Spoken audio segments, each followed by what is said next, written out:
Assalamualaikum. I'm Zain and today we are going to discuss about consumer and customer.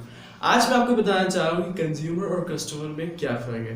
Consumer और customer की हम अगर दो example ऐसे लें कि कंज्यूमर वो होता है जो चीज़ को यूज़ करता है और कस्टमर वो होता है जो चीज़ को बाय करता है, ख़रीदता है। जैसे कि आप अपनी बेबी के लिए अगर डायपर लेने जाते हैं शॉप पे, तो जो आप उस वक्त क्या है, कस्टमर है, और जो बेबी है आपका वो क्या है, कंज्यूमर। इस तरीके से आपको भूख लगी है और आप जा रहे हैं किसी रेस्टोरेंट में खाना खाने के लिए, तो आप उस वक्त एट टाइम जो है कंज्यूमर भी हैं और वहाँ पर आप कस्टमर भी हैं।